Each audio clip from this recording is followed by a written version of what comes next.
नमस्कार, आप देख रहे हैं अपना बिहार। मैं हूं आपके साथ सुकन्या सिंह। एलजेपी अध्यक्ष चिराग पासवान की जेडीयू से चल रही नाराजगी के बाद बिहार की सियासत गर्मा गई है। कांग्रेस का चिराग से संपर्क होने की बात के बाद सियासी हलके में चर्चाओं का बाजार गर्म है।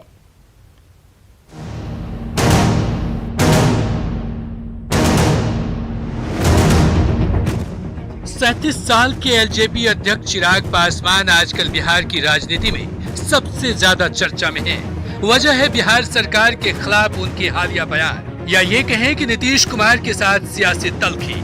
और अब इस तल्खी का फायदा उठाने की जुग्गत में कांग्रेस लग गई है। कांग्रेस सांसद अखिलेश सिंह ने शुक्रवार को राहुल गांधी के साथ वीडियो कॉन्फ्रेंसिंग से हुई बैठक में दावा किया कि रामविलास पासवान और लोक जनशक्ति पार्टी के अध्यक्ष चिराग पासवान उनके संपर्क में हैं। अखिलेश सिंह के बयान के बाद इस मुद्दे पर बिहार की सियासत गर्मा गई है। कांग्रेस नेता प्रेमचंद्र मिश्रा का कहना है कि चिराग पासवान और रामविलास पासवान से तो कांग्रेस की पहले से नजदीकी रही है। रामविलास पासवान कांग्रेस सरकार में मंत्री भी रहे,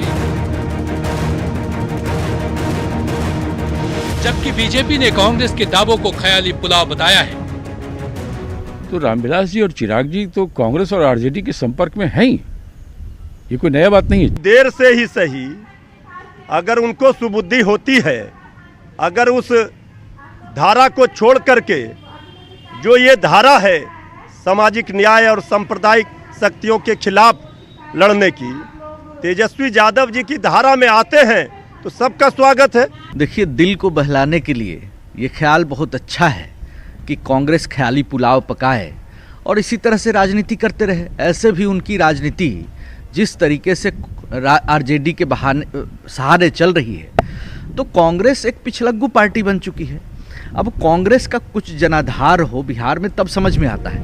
चिराग को लेकर चल रही सियासी चर्चा के बीच दिल्ली में अखिलेश सिंह के आवास पर एक बैठक भी हुई, जिसमें बिहार कांग्रेस के सह प्रभारी अजय कपूर और राष्ट्रीय लोक समता पार्टी के अध्यक्ष उपेंद्र कुशवाहा भी मौजूद रहे। अजय कपूर ने कहा कि ज्यादा लोग साथ लड़ेंगे तो मजबूती मिलेगी। जब ज्यादा लोग लड़ते हैं तो अपने आप गठबंधन मजबूत होता है, लेकिन ये हाईकमान के निर्णय हैं, इसमें हम लोग इसमें कोई टिप्पणी नहीं कर सकते।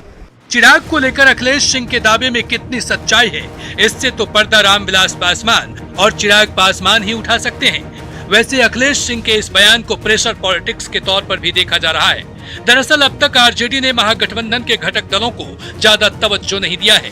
यहाँ तक कि बिना किसी रायशुमारी के तेजस्वी को सीएम का चेहरा तक घोषित कर दिया है, जिसको लेकर सहयोगी दल हिंदुस्तानी आवाम मोर्चा, राष्ट्रीय लोक समता पार्टी और वीआईपी नाराज है। कांग्रेस को ये बखूबी पता है, कांग्रेस नेताओं को ये भी पता है कि कांग्रेस को जितनी जरूरत आरजेडी की है, आरजेडी को भी उतनी ही जरूरत कांग्रेस और बाकी सहयोगी दलों की भी है। ऐसे में एलजेपी के नाम पर छोड़ा गया ये तीर एनडीए के साथ साथ आरजेडी का भी तेवर ढीला कर सकता है। न्यूज 18 के लिए पटना से रवि एस नारायण और दिल्ली से अमितेश की रिपोर्ट। विधानसभा चुनाव से पहले बिहार की सियासत में वार पलटवार का दौर जारी है। जेडीयू प्रवक्ता राजीव रंजन की माने तो आरजेडी नेताओं को तेजस्वी पर से भरोसा उठ गया है, जिसकी वजह से आरजेडी में टूट होगी।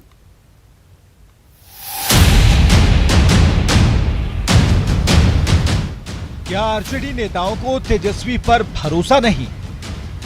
क्या आरजेडी में होगी बड़ी टूट? क्या तेजस्वी के नाम पर छिन्न भिन्न होगा महागठबंधन? ये हम नहीं कह रहे, ऐसा कहना है जेडीयू प्रवक्ता राजीव रंजन का। राजीव रंजन का दावा है कि आरजेडी के नेताओं को अब तेजस्वी पर भरोसा नहीं रहा। उन्हें पता है कि तेजस्वी चुनाव जिता नहीं सकते। यही वजह है कि चुनाव से पहले आरजेडी में बड़ी टूट होगी। देखिए, राजद के नेताओं को अब तेजस्वी यादव पर भरोसा नहीं है। तेजस्वी यादव के अनुभवहीनता और उनके अहंकार ने पार्टी को एक ऐसी स्थिति में पहुंचा दिया है जहां अस्तित्व के संकट से उनकी पार्टी जूझने लगी है। और अब जब चुनाव करीब हैं, एक बड़े विभाजन को रोक पाना तेजस्वी यादव के बूते तो अब नहीं दिख रहा है। आरजेडी ने टूट की बात से इनकार करते हुए जेडीयू पर पलटवार किया। पार्टी प्रवक्ता मृत्युंजय तिवारी ने कहा कि जेडीयू डूबती नाव है, ऐसे में उसके साथ कोई नहीं जाना चाहेगा। उधर कांग्रेस ने भी आरजेडी में टूट को नकारते हुए कहा कि जेडीयू में कौन जाना चाहेगा। जेडीयू की अपनी कोई उपलब्धि नहीं है। ये इधर का तोड़कर उधर का तोड़कर भानुमति का कुनवा, कहीं का ईंट, कहीं का रोड़ा। जेडीयू कोई पार्टी नहीं ना है। जदयू के लोग तो हमेशा स्वागत करने के लिए तैयार होते हैं। उनके जाएगा उनके पास कौन, ठग के पास कोई जाएगा? भ्रामक न्यूज फैला रहे हैं, कभी ये पार्टी टूटेगा, कभी वो पार्टी टूटेगा। अब कह रहा है कि आरजेडी टूटेगा। राष्ट्रीय जनता दल के अंदर टूट होता है या नहीं? पार्टी के अंदर तेजस्वी को लेकर नाराजगी है या नहीं? फिलहाल दावे के साथ नहीं कहा जा सकता, लेकिन तेजस्वी के चेहरे को लेकर महागठबंधन के भीतर आम सहमति नहीं है। इससे कोई इनकार नहीं कर सकता। अभी भी फेस को लेकर के कुछ तय नहीं है कि तेजस्वी यादव होंगे या कौन चेहरा होगा। क्या आगे संभावना बनती दिख रही है? ये सब हाईकमान और सब गठबंधन तय करेगा। अभी इसमें बैठकें चल रही हैं, धीरे धीरे समय के साथ आपको सब पता चलेगा। फिलहाल विधानसभा चुनाव से पहले सियासी पार्टियों के बीच वार पलटवार तेज हो चुका है। हालांकि राजीव रंजन के दावे की सच्चाई और महागठबंधन के अंदर तेजस्वी के चेहरे पर चल रही चिकचिक का परिणाम क्या होता है, जानने के लिए थोड़ा और इंतजार करना होगा। न्यूज़ 18 के लिए पटना से रवि एस नारायण की रिपोर्ट। और इन सब के बीच महागठबंधन में कोऑर्डिनेशन कमेटी बनाने को लेकर पूर्व सीएम जीतन राम मांझी का अल्टीमेटम खत्म होने के बाद वे कभी भी बड़ा फैसला ले सकते हैं। वहीं मांझी की बार बार अवहेलना के बाद हम और आरजेडी खुलकर आमने सामने हैं। हम प्रवक्ता दानिश रिजवान ने कहा कि मांझी जल्द ही बड़ा फैसला लेंगे, जिससे गठबंधन की नींव हिल जाएगी। वहीं आरजेडी नेता मृत्युंजय तिवारी ने कहा कि आरजेडी को कोई धमकी नहीं दे, मांझी को गठबंधन में बहुत इज्जत मिली है। वहीं दोनों की आपसी तनातनी के बीच बीजेपी ने मांझी का एक बार फिर से एनडीए में स्वागत किया है। निर्णय लेंगे और हमें लगता है कि कुछ वक्त और का इंतजार है। जो भी निर्णय होगा, जो निर्णय हमारे नेता श्री जीतन राम मांझी जी लेंगे, वो निर्णय महागठबंधन की नींव को हिलाकर रख देगा। जो सपना पालकर कुछ लोग घूम रहे हैं ना कि हम मुख्यमंत्री होंगे, उनका सपना चकनाचूर हो जाएगा। आरजेडी पर कोई प्रेशर पॉलिटिक्स करे, वो भी हम उचित नहीं समझते हैं। आज जीतन बाबू मांझी जी के पुत्र को आरजेडी के कोटे से बिहार विधान परिषद में भेजा गया। तो निश्चित तौर पर एनडीए में अगर कोई भरोसा जताता है, कोई आता है, तो भाई हमारी विचारधारा में, हमारी नीतियों में विश्वास, हमारे नेता में किसी को भरोसा हो तो किसी को इतराज क्या हो सकता है। कोरोना काल में किए गए कामों की आज पीएम मोदी ने समीक्षा की। पीएम ने 7 राज्यों की बीजेपी इकाइयों से वीसी के जरिए चर्चा की। इस दौरान पटना से भी बीजेपी के नेता जुड़े। पीएम मोदी ने इस दौरान भोजपुरी में पटना के लोगों को संबोधित किया और कोरोना में किए गए कामों की सराहना की। उन्होंने ये भी कहा कि बिहार जैसे राज्य में चुनौती अधिक थी, लेकिन बेहतरीन काम के जरिए संकट से निपटना आसान रहा।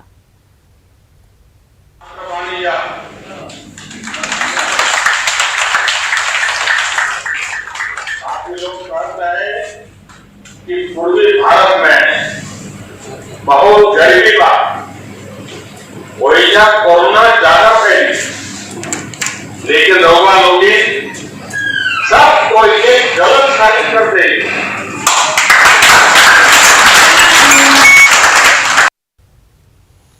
और बढ़ेंगे आगे, बात करेंगे कोरोना की, जहां बिहार विधान परिषद के कार्यकारी सभापति अवधेश नारायण सिंह कोरोना पॉजिटिव हो गए हैं। उनके परिवार के कई अन्य लोग भी संक्रमित पाए गए हैं। बताया जा रहा है कि उनकी पत्नी, बेटा सहित कई सदस्य कोरोना पॉजिटिव मिले हैं। वहीं परिवार के अन्य लोगों के साथ ही करीबियों की रिपोर्ट का इंतजार है। विधान परिषद के सभापति के कोरोना पॉजिटिव मिलने के बाद कई और नेताओं के पॉजिटिव आने का खतरा बढ़ गया है, क्योंकि 4 दिन पहले अवधेश नारायण सिंह विधान परिषद के नए सदस्यों के शपथ ग्रहण समारोह में शामिल हुए थे।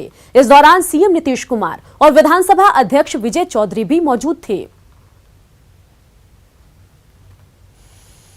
और पटना में कोरोना विस्फोट के बाद पीएमसीएच समेत कई अस्पतालों के डॉक्टर और स्वास्थ्यकर्मी दहशत में हैं। ऐसे में अस्पताल अधीक्षक ने फैसला लिया है कि सोमवार से फेज वाइज सभी डॉक्टरों और स्वास्थ्यकर्मियों का सैंपल लिया जाएगा, जिससे संक्रमण का पता चल सके। पीएमसीएच समेत बिहार के कई अस्पतालों में डॉक्टर के साथ साथ जो स्वास्थ्य कर्मी हैं वो पॉजिटिव हो रहे हैं। ऐसे में पीएमसीएच में जो डॉक्टर काम कर रहे हैं, काफी दहशत में ड्यूटी करना पड़ रहा है। इस वक्त हमारे साथ अधीक्षक के साथ साथ डॉक्टर भी मौजूद हैं, उनसे बात करते हैं। स्टाफ जो है जो चाह रहे हैं सैंपल जांच कराने के लिए, उनका सैंपल लिया जा रहा है? नहीं, हमारे सभी स्टाफ का सैंपल नहीं लिया जा रहा है, लेकिन हम लोगों ने फेज वाइज सैंपल सोमवार से कहा है कि हमारे यहाँ जो डॉक्टर हैं, पैरामेडिकल हैं, जो हमारे कर्मी हैं, साथ में सहकर्मी हैं, सब लोगों का सैंपल लिया जाएगा। प्रतिदिन 50 स्टाफ का, डॉक्टर्स का और 50 बाहर। बिल्कुल, ये बड़ी पहल है। चूंकि सोमवार से आप लोग सैंपल ले रहे हैं एक फेज वाइज सिस्टम अपनाकर, क्या कहेंगे सर? विकट परिस्थिति है, अभी आप लोग खुद अभी दहशत में काम कर रहे हैं। परिस्थिति तो काफ़ी विकट है, लेकिन फिर भी डॉक्टर्स को तो वॉरियर के रूप में देखा जा रहा है। इसलिए डॉक्टर एक तरह से सेना है। अगर सेना ही अगर छोड़ के भाग जाएगा तो काफ़ी मुश्किल होगा। इसलिए हम लोगों ने करीब 104 दिन आज है, रविवार को भी हम लोग ड्यूटी करते हैं। पीएमसीएच के अधीक्षक और डॉक्टर हमारे साथ मौजूद थे, जो साफ कह रहे हैं कि कोरोना वॉरियर्स की भूमिका में ये लोग हैं और निश्चित रूप से हर परिस्थिति का सामना करने के लिए पीएमसीएच तैयार है। लेकिन जिस तरह से लगातार जो पॉजिटिव मरीजों का आंकड़ा बढ़ रहा है, ऐसे में डॉक्टर और जो स्वास्थ्य कर्मी वो भी संक्रमित हो रहे हैं। तो सोमवार से अब फेज वाइज सैंपल टेस्ट की व्यवस्था कराई जाएगी, जिसमें अब डॉक्टर और जो स्वास्थ्य कर्मी है उनका सैंपल लिया जाएगा। कैमरामैन मनीष जुनेजा के साथ रजनीश कुमार, न्यूज 18 पटना। कोरोना संक्रमण को लेकर नीतीश सरकार गंभीर है। सूचना एवं जनसंपर्क विभाग के सचिव अनुपम कुमार ने कोरोना से बचाव को लेकर सरकार के प्रयासों की जानकारी दी। मास्क का वितरण भी किया जा रहा है और आप लोग अवगत हैं कि ग्रामीण क्षेत्रों में हर परिवार को सरकार की तरफ से मास्क का वितरण किया जा रहा है और शहरी क्षेत्रों में भी जो भी ज़रूरतमंद परिवार हैं उन्हें भी मास्क का वितरण किया जा रहा है। और हम लोग लगातार ये अपील कर रहे हैं कि लोग मास्क जरूर पहने, हर हालत में पहने। चलिए अब बात कर लेते हैं पानी पानी पटना की।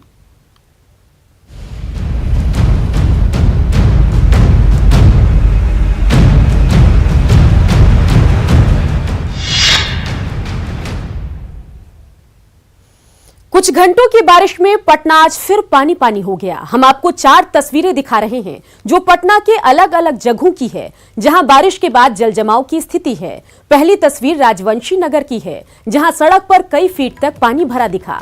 दूसरी तस्वीर मंत्री नंदकिशोर यादव के आवास की है, यहां भी आप देख सकते हैं कि पानी भरा हुआ है। वहीं तीसरी तस्वीर मंत्री प्रेम कुमार के आवास की है, यहां भी बारिश के बाद पानी भरा दिखा। वहीं चौथी तस्वीर बिहार विधानसभा की है जहां कुछ देर की बारिश के बाद पानी भरा हुआ दिखा।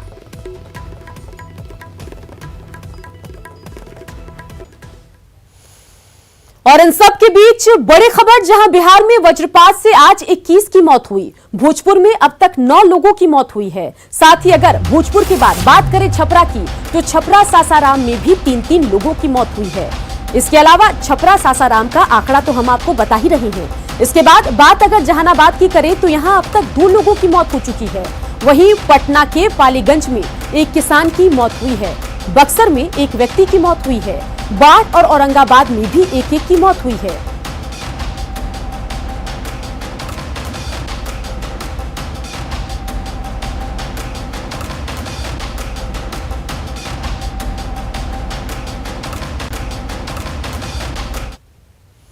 दरभंगा के बहुचर्चित ज्योति मौत मामले में नया खुलासा हुआ। पोस्टमार्टम रिपोर्ट से साफ हो गया कि बच्ची के साथ दुष्कर्म नहीं हुआ, उसकी मौत बिजली की तार की चपेट में आने से हुई है। जबकि इस मामले में जाप अध्यक्ष पप्पू यादव ने पीड़ित परिवार के घर जाकर सियासत शुरू कर दी थी। दरभंगा के पतौर गांव में बुधवार को 12 साल की बच्ची का शव मिलने से इलाके में सनसनी फैल गई थी। बच्ची के परिजनों का आरोप था कि बच्ची के साथ छेड़छाड़ के बाद उसकी हत्या की गई है। परिजनों का कहना था कि ज्योति कुमारी सुबह से आम के बागीचे में आम चुनने गई थी। उसी दौरान बागान मालिक ने बच्ची के साथ दुष्कर्म कर उसकी हत्या कर दी। हत्या के कई घंटे बीत जाने के बाद भी पोस्टमार्टम रिपोर्ट नहीं आने और पुलिस द्वारा कार्रवाई नहीं करने पर सवाल उठने लगे। परिजनों द्वारा पुलिस पर पैसा लेकर मामले को दबाने का आरोप लगाया जाने लगा। मामले ने सियासी रूप लेना भी शुरू कर दिया था। लेकिन घटना के 2 दिन बाद जब पोस्टमार्टम रिपोर्ट आई तो उसमें स्पष्ट हो गया कि बच्ची के साथ दुष्कर्म नहीं हुई है। बच्ची की मौत बिजली की तार की चपेट में आने से हुई है। पोस्टमार्टम रिपोर्ट मिल गई है, उसमें बच्ची के साथ किसी दुष्कर्म या इस तरह की किसी घटना की पुष्टि नहीं हुई है और जो मृत्यु का कारण है उसके संबंध में ये बताया गया है कि करंट लगने से, दम घुटने से मृत्यु हुई है। बच्ची की हत्या के दिन से लेकर शुक्रवार की शाम तक परिजनों का यही आरोप था कि बच्ची सुबह से आम चुनने गई थी। उसी दौरान बागान मालिक अर्जुन मिश्र ने बच्ची के साथ दुष्कर्म किया, बाद में उसकी हत्या कर शव को छुपा दिया। न्यूज 18 की टीम शुक्रवार को भी जब बच्ची के परिजनों से मुलाकात की तो उस समय उनका यही कहना था कि बच्ची के साथ दुष्कर्म के बाद उसकी हत्या हुई है। पुलिस पैसा लेकर मामले को दबाने की कोशिश कर रही है। परिजनों ने आम चुनने गई बच्ची के साथ रेप कर हत्या करने का मामला भी दर्ज कराया था। पुलिस ने मामले में बागान मालिक की पत्नी पूनम देवी को गिरफ्तार कर लिया था। हालांकि बागान मालिक अर्जुन मिश्र फरार था। पकड़ के ले गया घर में, उसको बलात्कार करके डोरी खुला हुआ था और उसके बाद तार से खींच करके उसको फांसी लगा के, जैसे यहाँ पर निशान जैसे तार से खींचा, उसको मार करके और घिउरा नुनवा के लत्ती में उसको ढक दिया। वाला पैसा घूस देकर फौजिया ने मार के आते के बाद पुलिस वाला अपने से जरेलक।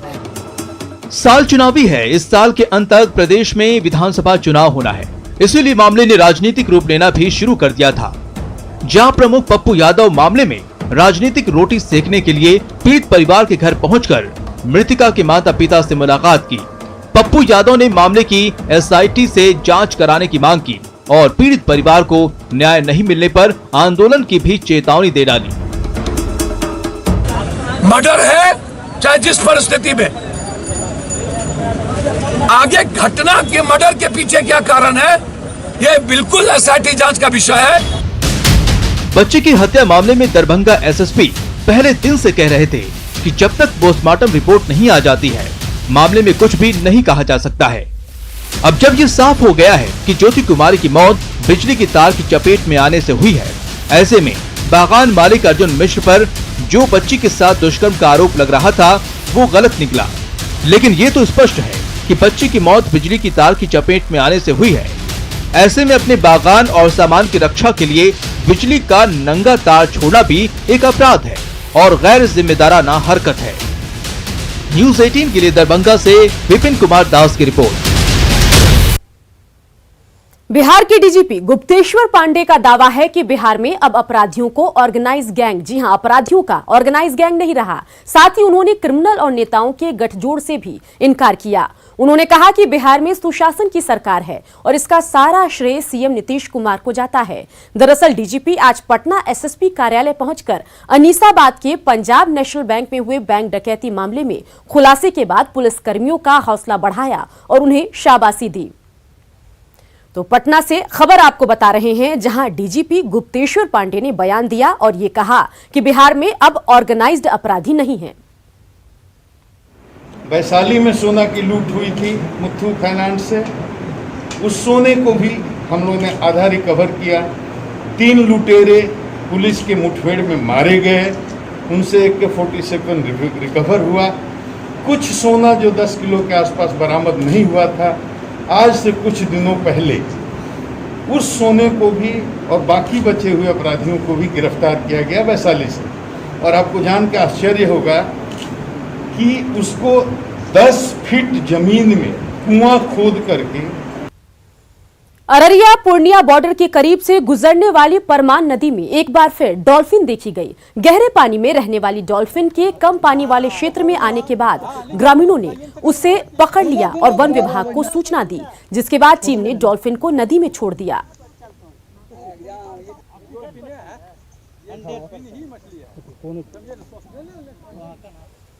मुजफ्फरपुर में कुष्ठ पीड़ितों को राशन मिलने में परेशानी हो रही है। राशन न मिलने की वजह से पॉश मशीन, जी हां, पॉश मशीन की वजह से राशन नहीं मिल पा रही है। पॉश मशीन पर अंगूठे का मिलान नहीं होने की वजह से लोगों की परेशानी बढ़ गई है और जून का राशन नहीं मिला। मुजफ्फरपुर में ऐसे 55 परिवार हैं जिसने डीएम से मदद की गुहार लगाई। हम लोगों का जो है गांधी ग्राम कुष्ठ आश्रम में जो परिवार लोग है उन लोगों का फिगर नहीं उगता है, तो हम लोग पहले भी इसके लिए गुहार लगाए जब राशन बंद हुआ तो, लेकिन एमओ के द्वारा कहने पर डीलर राशन दे रहा था, लेकिन अब जो है इस जून माह में राशन बंद कर दिया कि हमारा जो स्टॉक है नहीं घटता है। आगे आपको दिखाएंगे जोहार झारखंड। देखते रहिए न्यूज 18।